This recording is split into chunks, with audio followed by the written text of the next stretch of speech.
Feche seus olhos, Pai, obrigada por essa noite. Obrigada pela vida, Senhor Jesus, de cada pessoa que está aqui. Nós queremos, Senhor, declarar que o culto é para o Senhor. Nós queremos declarar que o culto, Senhor Jesus, é em adoração a Ti. Nós queremos declarar que nós estamos aqui para aprender do Senhor, para com as nossas vidas adorar ao Senhor. Pai, em nome de Jesus, eu declaro, Senhor, pensamentos cativos ao Senhor e somente ao Senhor. Eu declaro, Senhor Jesus, corações conectados ao Senhor. Eu declaro, Senhor Jesus, que nenhuma voz do nosso eu, nenhuma voz das nossas convicções que não provém de Ti vai prevalecer. Mas eu declaro, Senhor Jesus, que a voz do Teu Espírito vai revelar a Tua palavra aos nossos corações. Em nome de Jesus. Amém e amém. Oséias capítulo 1, verso 2 e 3. Coloquem para nós, por favor, Oséias capítulo 1, versos 2 e 3.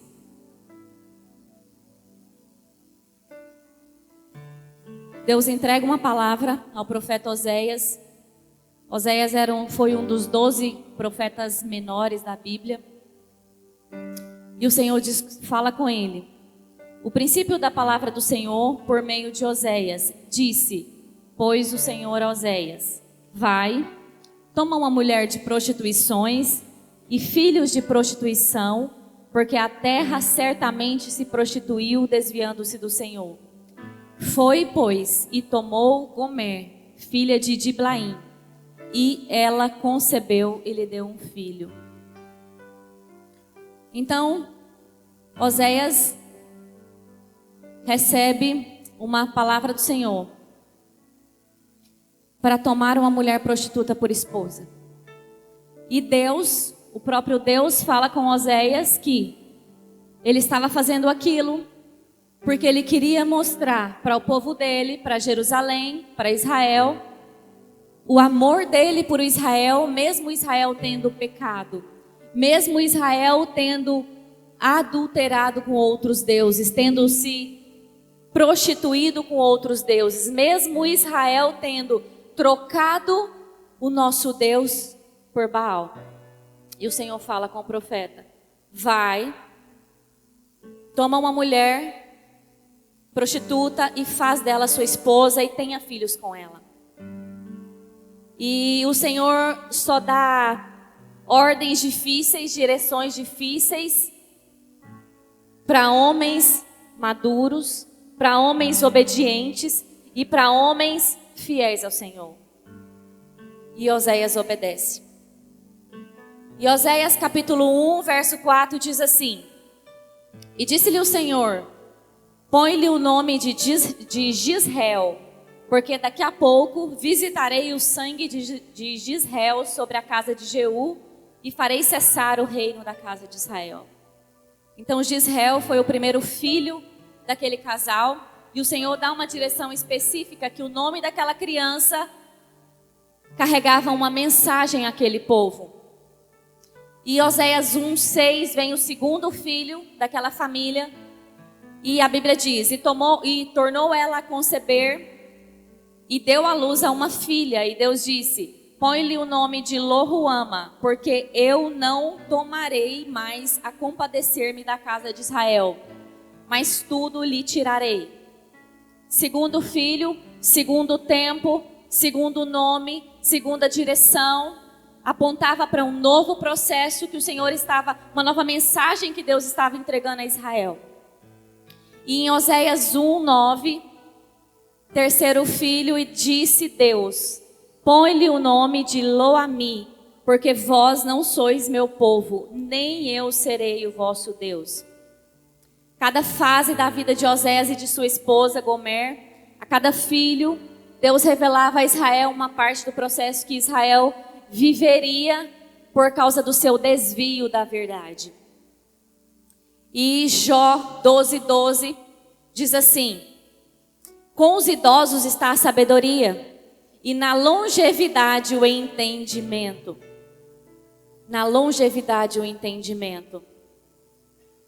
Porque o entendimento de muitas coisas, de muitos processos, de muitas circunstâncias, da nossa caminhada, é revelado pela graça do tempo. Um grande homem de Deus, Bob Mumford, falou algo que eu achei muito interessante. Ele disse assim: o tempo de Deus é uma bênção, porque ele impede que tudo aconteça simultaneamente, ou que sejamos sobrecarregados com uma verdade que ainda não somos capazes de absorver. Nós precisamos do tempo. Nós precisamos dos processos do tempo para que o Senhor gere em nós o entendimento de cada coisa que Ele deseja gerar. Oséias 2:5, depois de ter 3 filhos, depois de o Senhor entregar 3 mensagens através da vida daquelas crianças, vem mais uma parte do processo de Oséias. E a Bíblia diz assim: porque sua mãe se prostituiu, aquela que os concebeu, ouve-se torpemente, porque diz: irei atrás dos meus amantes que me dão o meu pão, minha água, minha lã, o meu linho, o meu óleo e as minhas bebidas. Deixa esse versículo, por favor. Aquela mulher diz que precisava ir. E ela precisava ir por causa da comida, por causa da água, por causa da lã, por causa do linho, por causa do azeite e por causa da bebida. Mas será que ela não tinha tudo isso na casa de Oséias? Será que ela não tinha tudo isso na sua família, no seu aconchego, aonde o Senhor tinha dado para ela? Eu acredito que tinha, porque a Bíblia diz que nunca viu um justo mendigar o pão. Então eu creio que Oséias, como profeta, tinha provido tudo o que era necessário. Tudo isso, eu creio que ela tinha em casa, sim. Mas ela queria buscar isso fora de casa. Ela queria buscar isso, ela não se contentava em ter isso aonde o Senhor tinha entregado. Ela quis buscar isso no Egito, ela quis buscar isso na saudade, ela quis buscar isso no passado. E alimento fala de provisão. Alimento fala de celeiros cheios. Pão fala de comunhão. Pão fala de mesa. Pão fala de conhecimento de quem Cristo é através do relacionamento em casa, na família. O relacionamento da família com Jesus. Pão fala da comunhão do lar. Será que Gomer ia encontrar isso fora de sua casa? Água fala de vida. Lã fala de proteção do corpo. Linho fala de atos de justiça. A Bíblia diz em Apocalipse 19:8: e lhe foi dado que se vestisse de linho fino, puro e resplandecente, porque o linho fino são as justiças dos santos. Imagina se aquela mulher ia encontrar justiça dos santos fora do ambiente que o Senhor havia proporcionado, o ambiente de resgate que o Senhor havia entregado para aquela mulher. Azeite fala de Espírito Santo. Espírito Santo fala de consolo, fala de afago, fala de instrução. E a Bíblia diz que ela também foi procurar isso fora de casa.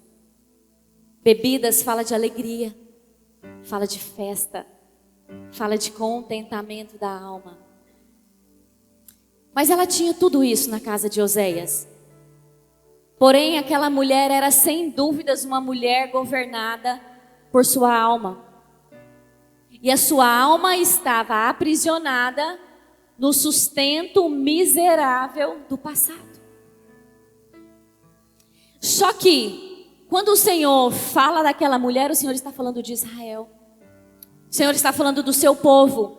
E a minha pergunta para você é: Israel, Gomer, e você? Quantas vezes você voltou no Egito para procurar tudo isso? Quantas vezes você precisou negociar a casa do rei para procurar tudo isso? Quantas vezes você foi tentado a renunciar à verdade para que a sua alma fosse satisfeita em tudo isso? Nós somos corpo, alma e espírito, mas o nosso espírito, sem reconhecer Cristo como Senhor, sem reconhecer Cristo como Salvador, sem reconhecer Cristo como Rei, o nosso espírito é um espírito enfraquecido, governado pela alma, governado pelos cheiros, pelos desejos e pelas sensações do Egito. Mas me responde algo. Jesus veio à terra para morrer, para dar o seu sangue, com qual propósito? Por que Jesus morreu? Por que Jesus entregou a sua vida em uma cruz? Por que Jesus deu tudo? Foi para nos suprir? Foi para nos fazer felizes? O que você acha? Por que Jesus morreu numa cruz? Timidamente alguém respondeu que foi para nos salvar.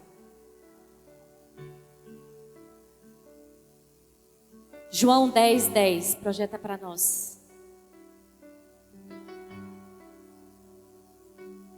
Como Gomer, o filho pródigo, também tinha tudo na casa do pai.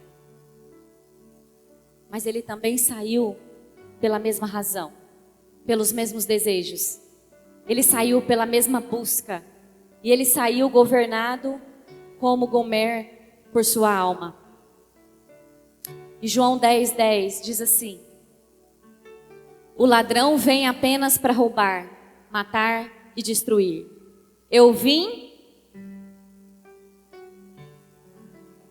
Vamos ler todo mundo? O ladrão vem.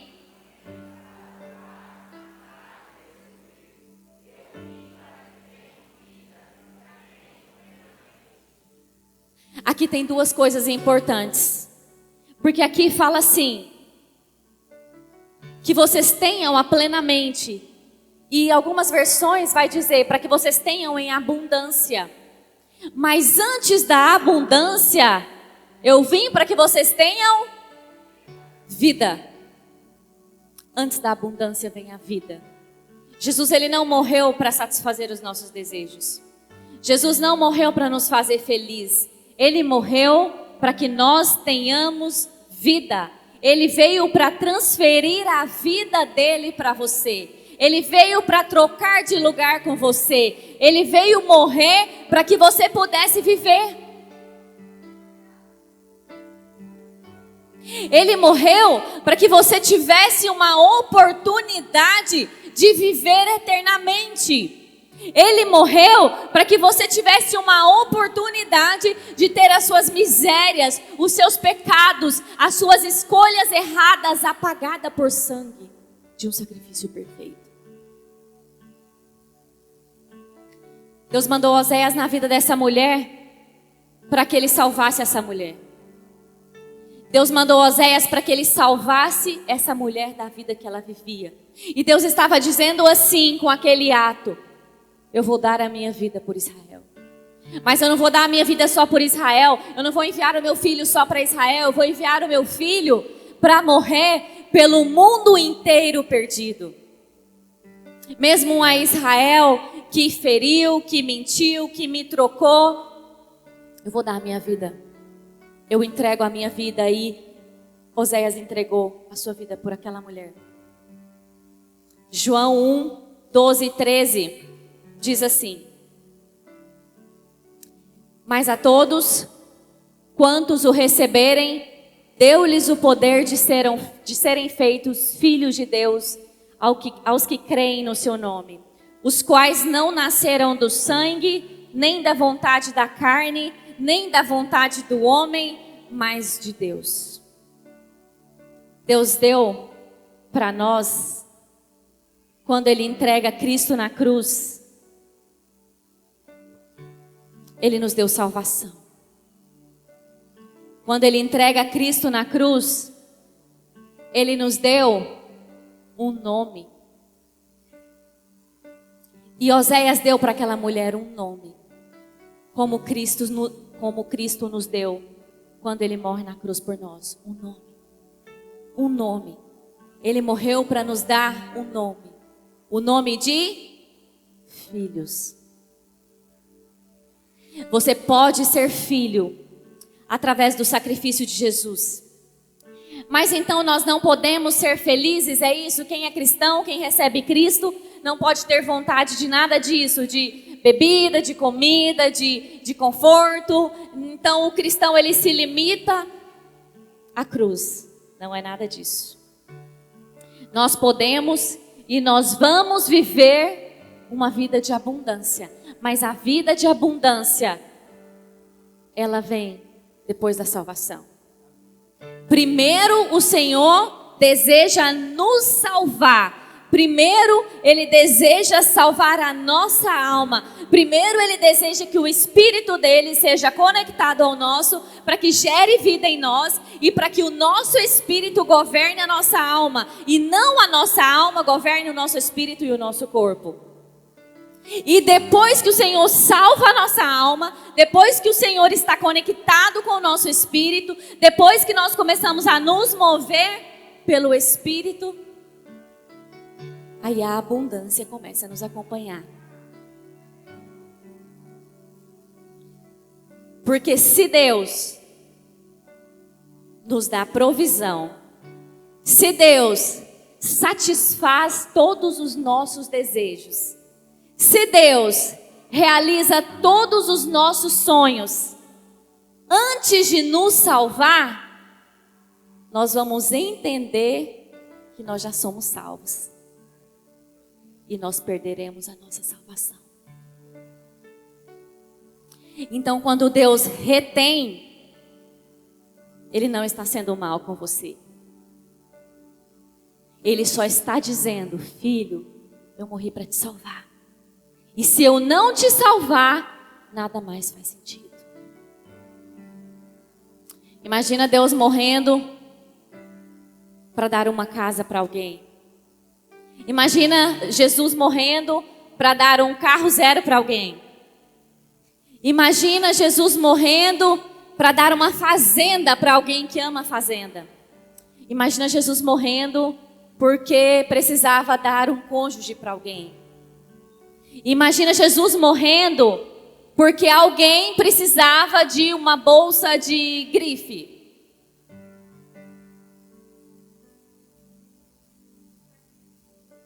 Não faz sentido algum. Jesus não morreu para nos fazer felizes. Ele morreu para nos salvar. Ele morreu para que nós pudéssemos viver.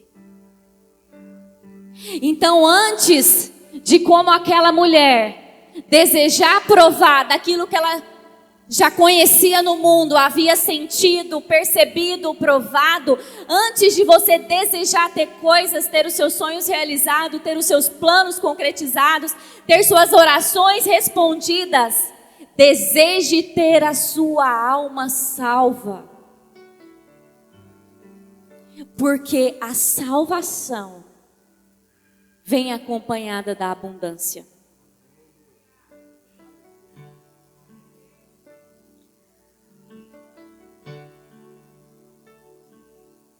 Quantas vezes nós ouvimos pessoas dizendo que querem ser felizes da forma errada, pelo motivo errado, com as coisas erradas.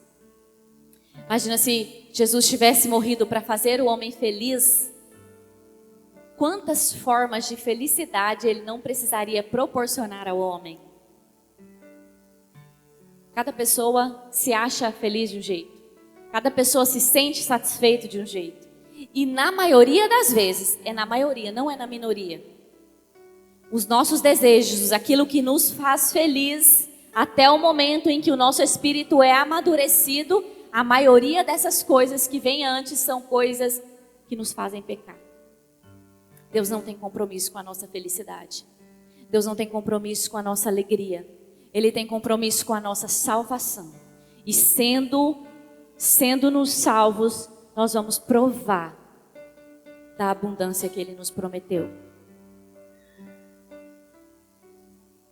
Mas Gomer, Jerusalém, eu e você, muitas vezes focamos com a nossa alma em buscar essas coisas. Mateus 6, 32, 33 diz assim. Mateus 6, 32, 33 diz assim. Porque todas essas coisas os gentios procuram.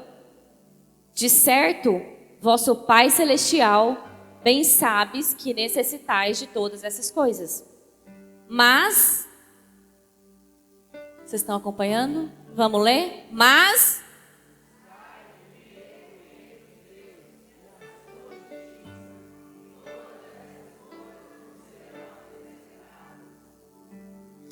o que é reino de Deus?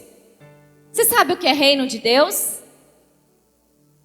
É porque parece algo que o próprio nome já diz, mas às vezes a gente importa tão pouco com o que a Bíblia diz, que a gente simplesmente não sabe o que significa.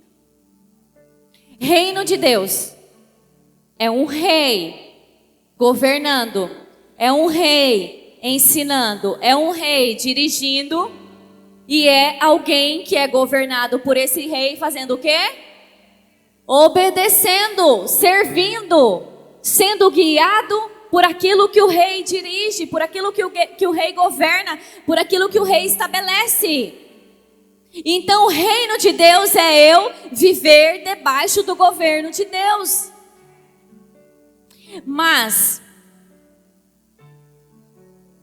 Lucas 17, 20 e 21 diz assim. Lucas 17, 20 e 21 diz assim. E interrogado pelos fariseus sobre quando havia de vir o reino de Deus, respondeu-lhes e disse: o reino de Deus não vem com aparência exterior, nem dirão, ei-lo aqui ou ei-lo ali. Por quê? Porque o reino de Deus já é. O reino de Deus já está. O reino de Deus já é real. O reino de Deus já precisa estar acontecendo na sua vida, na sua casa e onde você coloca os seus pés. Lucas 10, 8 e 9 diz assim. E em qualquer cidade que entrares, era Jesus falando com eles, em qualquer cidade que entrares e vos receberem, comei do pão que vos for oferecido, curai os enfermos que nela houver, e dizei-lhes: é chegado a vós o reino de Deus. O que Jesus estava dizendo? Aonde vocês colocarem os pés, comam o que te oferecer, curem os enfermos e anuncie para aquela casa: é chegado o reino de Deus. A sua vida precisa carregar o reino de Deus. Você precisa ser completamente governado pelo Rei dos Reis e Senhor dos Senhores. Você precisa se mover o tempo todo debaixo do governo de Deus. E você se movendo debaixo do governo de Deus, buscai primeiro o reino de Deus e a sua justiça, e as demais coisas vos serão acrescentadas. Se existe um rei que não te governa, se existe um rei que não é o seu Senhor, se existe um rei que você não carrega onde você vai, como você tem desejado viver as coisas acrescentadas? Isso não é maldade de Deus sobre você, a escassez, é cuidado dele, porque ele precisa te salvar antes de te prover. Porque se você for provido antes da salvação, você vai pensar que você já é salvo e você pode perder a sua vida. Lucas 22, 29 diz assim: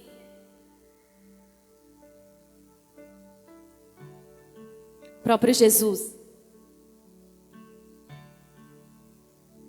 Vamos ler?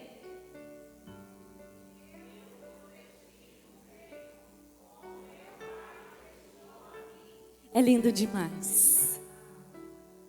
É lindo demais. Ele disse: eu vos destino o reino, como o Pai destinou a mim. Nós podemos escolher viver governados por nossas vontades, viver governados pelas nossas sensações. Nós podemos viver governados pelo nosso paladar. Nós podemos viver governados pelas nossas dores. Nós podemos viver governados pelas nossas falsas impressões de Jesus. Mas nós podemos escolher viver o reino de Deus hoje. E se nós escolhermos viver o reino de Deus hoje, todas as coisas serão acrescentadas. Lucas 22:35 diz assim: e disse-lhes: quando vos mandei sem bolsa, alforge ou alparcas, faltou porventura alguma coisa? E eles lhe responderam: nada. Jesus estava com os discípulos e Jesus fez essa pergunta para eles: quando eu vos mandei sem bolsa, sem alforge ou alparcas, faltou para vocês porventura alguma coisa? E eles responderam: não, não faltou nada, Senhor. Ele envia você sem nada e depois ele te supre. O enviar não é condicional à provisão. O enviar não é condicional ao que ele vai te dar. O enviar não é condicional àquilo que ele te garante e que você vê. O enviar é pela fé. Você decide obedecer e quando você decide obedecer, o Senhor provê, o Senhor cumpre, o Senhor entrega, o Senhor supre, o Senhor te surpreende, o Senhor te deixa sem acreditar naquilo que Ele está fazendo, mas você vai e depois Ele supre.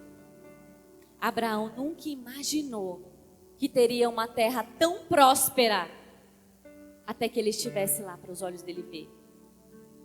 E o Senhor falou para aqueles discípulos: por acaso quando vocês foram sem nada, lhe faltou alguma coisa? E eles falaram: não. Não espere que o Senhor te supra para que depois você vá. Não vai acontecer. Não espere que o Senhor te prospere para que depois você obedeça.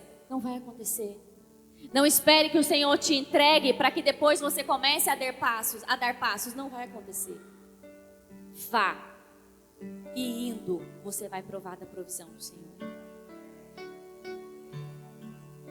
1 Coríntios 13:11. Aí você pergunta: mas Senhor, quando eu vou ter tudo aquilo que o Senhor prometeu, ou quando vou ter aquelas coisas que eu desejo, ou quando eu vou ter as promessas do Senhor, ou quando eu vou ter provisão em tal área da minha vida, ou quando eu vou ser honrado ministerialmente, ou quando eu vou ser reconhecido no meu trabalho, ou quando eu vou ser promovido naquilo que eu faço, ou quando, enfim. Coríntios 13:11 diz assim: mas quando eu era menino, falava como menino, sentia como menino, discorria como menino, mas logo que cheguei a ser homem, acabei com as coisas de menino. A criança, ela não está errada no seu proceder. A criança, ela não está errada na sua ingenuidade, na sua inocência. A criança, ela não está errada quando ela é irresponsável com tantas coisas. Criança precisa de supervisão full time, o tempo todo. E tá tudo bem, tá tudo certo, tá no seu tempo, é isso mesmo. Então, a minha visão, o meu entendimento como adulto não se aplica ao entendimento de uma criança. Porém, uma criança recebe medida de criança. Um bebê recebe medida de bebê, recebe leite, fralda. Mas quando esse bebê transiciona da fase de bebê para a fase de criança, o que esse bebê tem que deixar? Ele tem que deixar o bico, ele tem que deixar a mamadeira, ele tem que deixar a fralda. E aí ele entra na fase de criança. A fase de bebê dura aí mais ou menos 2 anos. A fase de criança acho que dura aí mais 8 anos, mais ou menos, para entrar na pré-adolescência. Só que cada fase que muda, a criança precisa deixar algo para entrar nesse novo nível, nessa nova fase. Então, nessa primeira fase, deixa a fralda, deixa o bico, talvez deixa a mamadeira. Na segunda fase, já deixa mais uma série de coisas. Na terceira fase, já deixa mais coisas. Mas cada fase, cada processo traz consigo os seus benefícios, mas traz consigo os seus sacrifícios. E se nós seguirmos corretamente cada fase, teremos um tempo determinado para cada processo. Foi como a Carita falou, o caminho do deserto era relativamente curto. Poderia ser feito num tempo menor. Então, cada fase do nosso amadurecimento, ele pode ser percorrido com um tempo específico. Tem um tempo de Deus para cada fase. Mas muitas vezes nós recusamos de deixar o bico, de deixar a mamadeira, de tirar a fralda, de experimentar agora o vaso sanitário, de experimentar dormir sozinho com a luz apagada. Muitas vezes nós atrasamos as fases. Nós atrasamos os processos. Porque os processos são inevitáveis. Ninguém nasce grande. Ninguém nasce grande. Nós podemos chorar, espernear para que um bebê tenha bigode. Não vai ter. Não vai ter. E hoje, eu posso desejar, sonhar, orar, clamar para eu ter a bochechinha que a Eduarda tinha quando nasceu, aquela pelezinha. Já foi. Já foi. Então não adianta a gente espernear para pular o processo, mas adianta a gente ser obediente no processo e viver o reino de Deus no processo e terminar cada processo no tempo certo. Então, quando eu vou viver aquilo que o Senhor tem para me entregar, quando eu tiver 12 anos, quando eu decidi ir para 12 anos. Quando eu vou viver aquilo que Deus tem para me entregar na vida de casado, quando eu resolver casar e honrar alguém. Não vai ser antes, não vai vir de Deus antes. Meu irmão, então pelo amor de Deus, obedeça Jesus no processo. Seja governado por Jesus no processo. Deixe o Senhor ser o seu rei no processo. Não adianta chorar, espernear, pedir. O processo ele não vai pular se você não vivê-lo adequadamente e corretamente. Mas sim, tem criança que usa fralda até 12 anos, até 10 anos, até 8 anos. Viva o processo sendo governado por Jesus.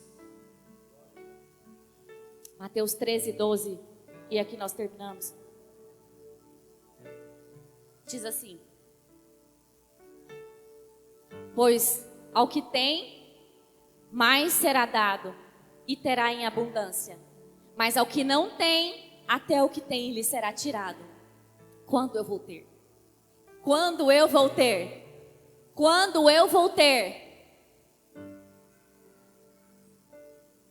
Quando eu entregar tudo para Ele como rei.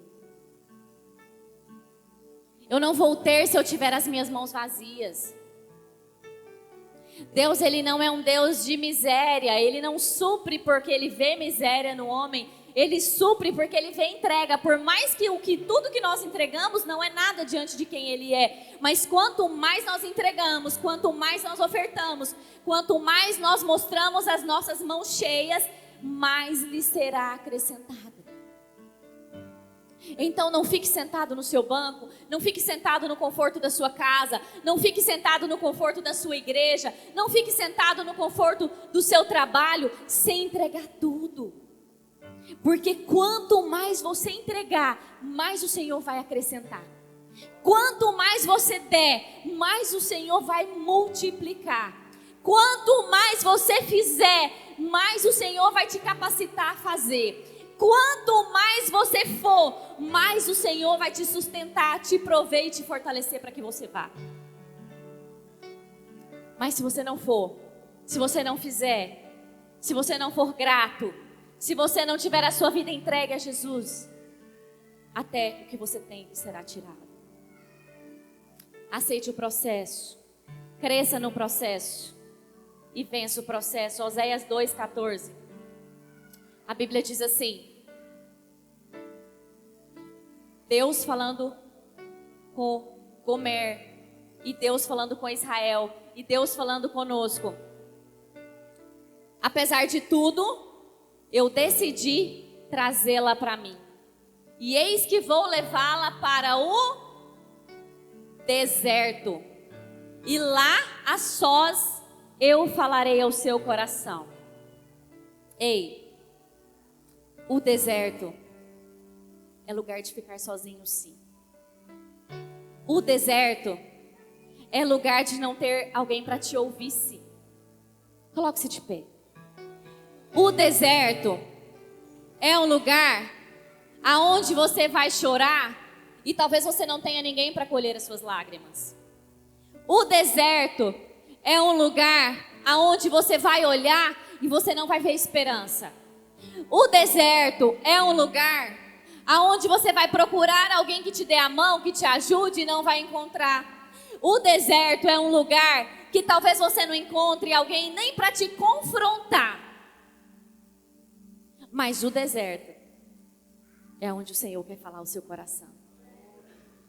Eu não sei quanto tempo você está no deserto, mas uma coisa eu tenho certeza: a voz do Senhor está ecoando nele. Eu não sei se você ouviu, eu não sei se você não ouviu, eu não sei se você percebeu, se você identificou, se o seu coração já foi encontrado pela voz do Senhor. Mas o deserto é o lugar que Ele te leva para falar no seu coração. E se você está no deserto, levanta sua mão, glorifica ao Senhor, porque é tempo dele falar, de você ouvir e de você sair de lá para viver a terra prometida. Feche seus olhos. Pai, eu oro por tua igreja. Pai, em nome de Jesus.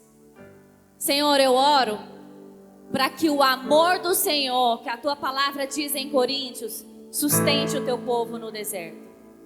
Eu oro, Senhor Jesus, para que o amor do Senhor, que o Senhor nos fala dele em Coríntios, seja a força do teu povo em cada processo. Pai, eu oro para que o amor paciente faça com que o seu povo espere o tempo do mover das suas mãos. Senhor, eu oro para que o amor que não é fingido, o amor que não é orgulhoso, o amor que não é soberbo, faça com que os seus filhos se humilhem no deserto. Senhor, eu oro para que tudo, Senhor Jesus, que os seus filhos precisam viver em cada processo, seja vivido no tempo certo e seja vivido rapidamente. Eu oro, Senhor Jesus, declarando que os seus filhos não vão passar nem um dia a mais em cada etapa, nem um dia a mais em cada processo, porque eu oro, Senhor Jesus, por uma igreja governada pelo teu Espírito. Eu oro, Senhor Jesus, por uma igreja governada pelo Senhor. Eu oro por uma igreja governada pelo reino de Deus. E em nome de Jesus, eu declaro que essa igreja não será governada por suas vontades, não será governada por suas emoções, por suas sensações, pelos seus desejos, governados pela alma. Mas eu oro por uma igreja que quer vencer. Eu oro por uma igreja decidida a obedecer. Eu oro, Senhor Jesus, por uma igreja que vai, em nome de Jesus, provar das bênçãos que os alcançarão a partir de viverem o reino dos céus. Em nome de Jesus. Em nome de Jesus.